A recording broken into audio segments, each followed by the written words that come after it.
প্রিয় ভক্তবৃন্দ, জয় শ্রী রাধে কৃষ্ণ।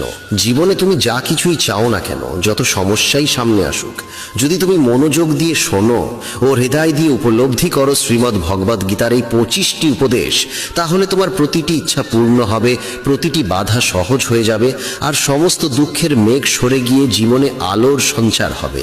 গীতার এই জ্ঞান অমৃতের থেকেও মহান, কারণ এটি মৃতপ্রায় মনকে পুনর্জীবন দেয়, ক্লান্ত আত্মায় নবজীবনের স্ফুরণ ঘটায়। আমি নিশ্চিতভাবে বলতে পারি, যে কেউ এই উপদেশগুলো ভক্তি ও মনোযোগ সহকারে ভিডিওর শেষ পর্যন্ত শ্রবণ করবে, সে নিজের জীবনের প্রতিটি সমস্যার উত্তর পাবে এবং যে স্বপ্নই দেখুক না কেন তা পূর্ণ করার শক্তি ভগবানের কৃপায় অর্জন করবে। তাই প্রিয় দর্শক, যদি সত্যিই তুমি জীবনে শান্তি, শক্তি ও ঈশ্বরের আশীর্বাদ পেতে চাও, তবে এখনই চ্যানেলটি সাবস্ক্রাইব করো, যেন প্রতিদিন গীতার অমৃতবাণী শুনে তোমার মন পবিত্র হয় আর তোমার জীবন আলোকিত হয়ে ওঠে ভগবানের জ্ঞানে।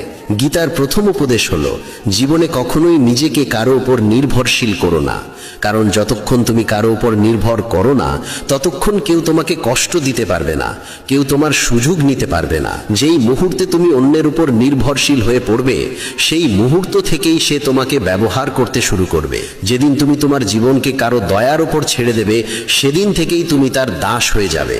অন্যদের কথা বাদ দাও, যারা নিজের কাজের লোক, পরিচারক বা সাহায্যকারীদের উপর অতিরিক্ত নির্ভর করে, তারাও এক সময় কষ্ট পেতে শুরু করে, কারণ সেই লোকেরা জানে যে তাদের ছাড়া তোমার কাজ চলবে না। যখনই তারা বুঝে যায় যে তুমি নিজের কাজ করতে পারো বা তোমার কাছে অন্য বিকল্প আছে, তখন তারা চুপচাপ নিজের দায়িত্ব পালন করে। যদি তুমি এমন কোনো চাকরি করো যেখানে বসের অন্যায় সহ্য করেও তুমি নীরব থাকো, তাহলে মনে রেখো, তুমি তার উপর নির্ভরশীল আর সে তার পূর্ণ সুযোগ নিচ্ছে। এমনকি ঘরোয়া জীবনে যদি তুমি কারোর উপর নির্ভর করো, তবে সেও তোমাকে নিয়ন্ত্রণ করতে শুরু করবে, তোমার মাথায় চড়ে বসবে, কারণ তুমি তার দয়ার উপর বেঁচে আছো। মানুষ স্বভাবতই দুর্বলদের নিয়ন্ত্রণ করতে পছন্দ করে। তুমি যত ভালোই করো না কেন, যত সুখ দেবার চেষ্টা করো, তবুও তারা তোমার স্বাধীনতাকে গ্রাস করতে চায়। যদি তোমার মধ্যে প্রতিভা থাকে, তবে তারা তোমার ডানা কেটে দেবে, যাতে তুমি কখনো তাদের থেকে এগিয়ে যেতে না পারো। অন্যের উপর নির্ভরশীলতা মৃত্যু থেকেও ভয়ঙ্কর। এটি মানুষকে মানসিকভাবে দাসে পরিণত করে। ভেবে দেখো, তোমার জীবনের যত বড় কষ্টগুলো এসেছে, সেগুলো এসেছে তাদের থেকেই, যাদের উপর তুমি নির্ভরশীল ছিলে। নির্ভরশীলতা কেবল কাজ বা দেহের নয়, সবচেয়ে বড় নির্ভরশীলতা হলো মনের। যখন তুমি ভাবতে শুরু করো যে কারো উপস্থিতি ছাড়া তুমি সুখী থাকতে পারবে না, তখন থেকেই কষ্ট শুরু হয়। তখন তুমি এমন মানুষদের সঙ্গে জড়িয়ে পড়ো যারা তোমার এই মানসিক দুর্বলতার সুযোগ নিয়ে তোমার জীবনকে নরক বানিয়ে দেয়। মনে রেখো, তোমার নিজের বাইরে এমন কেউ পৃথিবীতে জন্মায়নি যার উপর তুমি নির্ভরশীল হয়ে থেকেও শান্তিতে থাকতে পারবে, কারণ যার উপর তুমি নির্ভর করবে, সে কোনো না কোনোভাবে তোমার সুযোগ নেবেই। তাই জীবনে কখনো নিজেকে কারোর উপর নির্ভরশীল করো না। গীতার দ্বিতীয় উপদেশ হলো, যখনই জীবনে নিজেকে একা মনে হবে, তখন এই সত্যটা গভীরভাবে বুঝে নাও যে তুমি এই পৃথিবীতে একা এসেছিলে আর একাই ফিরে যাবে। বাস্তবে এই পৃথিবীতে কেউই কারো নয়। যারা আমাদের জন্ম দেন, সেই মা বাবাও একদিন আমাদের ছেড়ে চলে যান। তাহলে অন্যদের থেকে এত প্রত্যাশা করো কেন? কেউ যদি তোমার জীবন থেকে সরে যায়, মন খারাপ করো না। মনে রেখো, ঈশ্বর সর্বদা তোমার সঙ্গে আছেন। তিনি কখনো তোমাকে একা ফেলবেন না। শ্রীকৃষ্ণ গীতায় অর্জুনকে বলেছিলেন, মানুষ আমাকে মানুক বা না মানুক, আমি কখনো তাকে ছেড়ে যাই না, কারণ সকল জীব আমারই অংশ, আমারই সন্তান। আমি তাদের মধ্যে চিরকাল বিরাজমান। তাই যখন সবাই সরে যায়, তখনও ঈশ্বর তোমার পাশে থাকেন, নীরবে, অক্লান্তভাবে, তোমার আত্মার গভীরে। প্রকৃতির মূল সত্তা থেকেই মানুষ উদ্ভূত, আর সেই কারণেই মানুষ আসলে ঈশ্বরেরই অংশ। তাই বলা হয়, মানুষ ঈশ্বরের সন্তান। তাই একা থাকার জন্য কখনো কষ্ট পেও না, কখনো ভয় পেও না, বরং ভয় পেতে শেখো ভুল মানুষদের সঙ্গে থাকা থেকে। একটি প্রবাদ আছে, কিছু না থাকার চেয়ে কিছু থাকা ভালো। কিন্তু আরও গভীর সত্য হলো, অর্থহীন কিছু থাকার চেয়ে কিছু না থাকাই শ্রেয়। অর্থাৎ মিথ্যা, ভণ্ড বা খারাপ মানুষদের সঙ্গে থাকার চেয়ে একা থাকা অনেক ভালো। তাই গীতার এই শিক্ষা প্রতিটি মানুষের জন্য অত্যন্ত প্রয়োজনীয়, বিশেষ করে তাদের জন্য যারা একা হয়ে পড়ে কষ্ট পান। মনে রেখো, একা থাকার জন্য কাঁদা বন্ধ করো, কারণ এই পৃথিবীতে আসলে কেউ কারো নয়, শুধু ঈশ্বরই চিরকাল তোমার সঙ্গে আছেন। গীতার তৃতীয় উপদেশ বলে, জীবনে যত বড়ই বিপদ আসুক কখনো সাহস হারিও না, কেবল একটু ধৈর্য ধরো। যে মানুষ কঠিন সময়েও ধৈর্য ধরে নিজের মনকে স্থির রাখে, সে প্রতিটি বাধা অতিক্রম করতে পারে। এক রাজা ছিলেন, যিনি একদিন তার গুরুদেবের কাছে গিয়ে বললেন, গুরুদেব, এখন তো আমার রাজ্যে সবকিছু ভালো চলছে, কিন্তু সময় তো সবসময় একরকম থাকে না। যদি কোনোদিন আমার জীবনে বিপদ আসে, বড় কষ্টের সময় আসে, তখন নিজেকে কিভাবে সামলাবো? আমাকে এমন কোনো মন্ত্র দিন, এমন কোনো উপদেশ দিন যা সেই সময় আমাকে শক্তি দেবে। গুরুজি একটি তাবিজ তার হাতে দিয়ে বললেন, এই তাবিজে আমি এক মন্ত্র লিখে রেখেছি। জীবনে যখন এমন কোনো সময় আসবে যে মনে হবে এর চেয়ে খারাপ কিছু আর হতে পারে না, তখন এই তাবিজ খুলে সেই মন্ত্রটি পড়বে।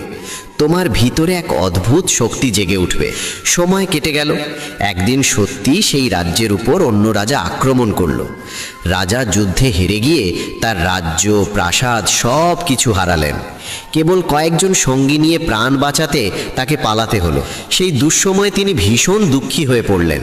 হঠাৎ মনে পড়ল গুরুজির কথা, যখন জীবনে খুব বড় কষ্ট আসবে তখন তাবিজ খুলে মন্ত্রটি পড়বে। তিনি ভাবলেন, এর চেয়ে খারাপ সময় আর কি হতে পারে।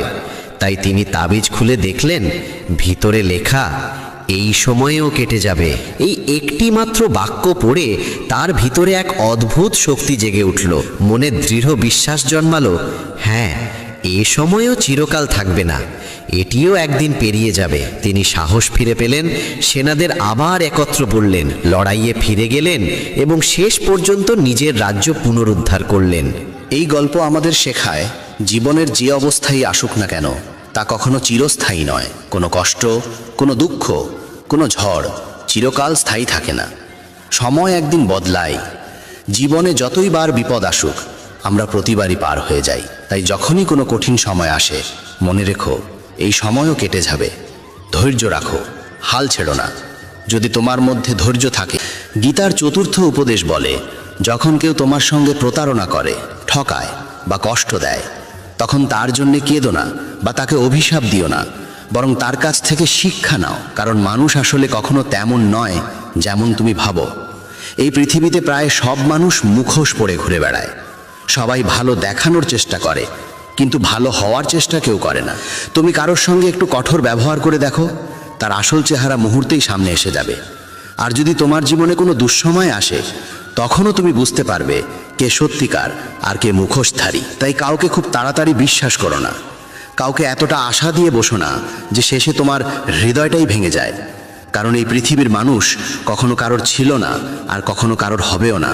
তোমার হৃদয়টাকে ঈশ্বরের কাছে সমর্পণ করো, তাহলে কেউ তোমাকে কষ্ট দিতে পারবে না। শ্রীকৃষ্ণ গীতার ১২ অধ্যায়ে অর্জুনকে বলেছিলেন, হে অর্জুন, যিনি তার মন, বুদ্ধি ও হৃদয় আমার মধ্যে স্থাপন করে তিনি কখনো দুঃখ পায় না। কেউ তার হৃদয় ভাঙতে পারে না। তাই মনে রেখো, তুমি যাকে সবচেয়ে বেশি ভালোবাসবে, জীবনে সবচেয়ে বেশি কষ্ট সেই দেবে। কারণ এই পৃথিবীতে হৃদয়ের কোনো মূল্য নেই, অনুভূতির কোনো দাম নেই। এখানে কেবল অর্থ, স্বার্থ ও লাভের মূল্য আছে। যতদিন মানুষ তোমার থেকে কোনো উপকার পাবে, ততদিন তারা তোমার ভালো বন্ধু থাকবে। কিন্তু যেই মুহূর্তে তাদের লাভ শেষ, তাদের ব্যবহারও পাল্টে যায়। তাই যখন নতুন কারোর সঙ্গে পরিচয় হবে, সঙ্গে সঙ্গে বিশ্বাস করো না। বেশিরভাগ মানুষ কেবল মুখোশ পরে থাকে ভালোবাসার নামে তোমাকে ফাঁসানোর জন্য। এখন নির্ভর করছে তোমার ওপর, তুমি কি সেই মুখোশে ফাঁসবে না নিজের বুদ্ধি দিয়ে তাকে চিনে নেবে। গীতার পঞ্চম উপদেশ হলো, অতীতকে ভুলে যাও। কারণ যদি তুমি অতীতের কষ্ট, অনুশোচনা ও দুঃখের মধ্যে বেঁচে থাকো, তবে বর্তমানকে কখনো উপভোগ করতে পারবে না। মানুষ প্রায়ই ভাবে, ওই মানুষটা আমার সঙ্গে এত অন্যায় করেছে, তাই আজ আমি জীবনে এত কষ্টে আছি। আমরা অন্যদের দোষ দিই, ভাবি ওর কারণে আমার জীবন নষ্ট হয়ে গেল, ওর জন্যেই আমি আজ দুঃখে। কিন্তু যতদিন তুমি অন্যকে দোষ দিতে থাকবে, ততদিন তুমি জীবনে কিছুই করতে পারবে না, কখনো এগিয়েতেও পারবে না। বুদ্ধিমান মানুষ কখনো অতীতের দুঃখে ভেঙে পড়ে না। যা হয়ে গেছে, যা মানুষ তোমার সঙ্গে করেছে, তা তুমি পাল্টাতে পারবে না। কিন্তু আজ এই বর্তমানটাকে তুমি অবশ্যই বদলাতে পারো। যদি তুমি গতকালের দুঃখ থেকে মুক্তি পেতে চাও, তবে গতকাল নয়, আজকে বাঁচতে শুরু করো। পৃথিবীতে এমন একজনও মানুষ খুঁজে পাবে না যে গতকালে বেঁচে থেকেও সুখী আছে। সুখী সেই মানুষই যে আজকে বাঁচে, এই মুহূর্তে বাঁচে। গতকাল যেমনই কাটুক না কেন, আজকের দিনটাকে সে নষ্ট হতে দেয় না। যারা অতীতে বাঁচে তারা কোনো না কোনো কষ্ট, অনুশোচনা বা যন্ত্রণার সঙ্গে বাঁধা থাকে। অতীতে বাঁচা মানে তোমার বর্তমানের সমস্ত আনন্দকে ধীরে ধীরে নিঃশেষ করে ফেলা। তাই অতীত থেকে শিক্ষা নাও, কিন্তু সেই দুঃখকে বর্তমানের সুখের পথে বাঁধা হতে দিও না। বলো নিজেকে, যা হয়েছে তা থেকে শিখেছি, এখন আর সেটা হতে দেব না। এভাবেই জীবন এগিয়ে যায়, ধীরে ধীরে কিন্তু দৃঢ়ভাবে। শ্রীমদ্ ভগবদ গীতা আর ষষ্ঠ শিক্ষা বলে, প্রেম কেবল তার সঙ্গেই করো যে তোমার প্রেমের যোগ্য। যে তোমার ভালোবাসার মর্যাদা বোঝে না, তার থেকে যতটা দূরে থাকা যায় ততটাই ভালো। আজকাল মানুষ বলে সবচেয়ে বেশি কষ্ট দেয় প্রেম, কিন্তু সত্যি বলতে মানুষই প্রেমের মতো পবিত্র জিনিসটাকে কলুষিত করে ফেলেছে, বিষ বানিয়ে ফেলেছে। এখন মানুষ একে অপরকে ভালোবাসা আর বিশ্বাসের নামেই প্রতারিত করে। যদি কারো প্রতি তোমার প্রেম না থাকে, সে কখনো তোমার অনুভূতিকে আঘাত করতে পারবে না। সম্পর্ক তখনই কষ্ট দেয় যখন তাতে ভণ্ডামি থাকে। আসলে প্রেম নিজে কখনো যন্ত্রণা দেয় না, কিন্তু সেই মানুষটি যন্ত্রণা দেয় যে তোমার ভালোবাসার মর্যাদা বোঝে না। তাই প্রেম করো শুধু তার সঙ্গেই যে তোমার অনুভূতির মূল্য বোঝে। আর যেখানেই বুঝবে তোমার ভালোবাসার, তোমার মনের, তোমার অস্তিত্বের কোনো মূল্য কারো কাছে নেই, সেখান থেকে নিজেকে সরিয়ে নাও। কারণ যেখানে সম্মান নেই সেখানে থাকা মানেই নিজেকে অপমান। প্রতিদিন গীতার অমৃতবাণী শ্রবণ করো, কারণ এই বাণী তোমার মনকে শান্তি দেবে, জীবনে আলো আনবে, আর ভগবানের কৃপা তোমার ওপর বর্ষিত হবে। জয় শ্রী রাধে কৃষ্ণ।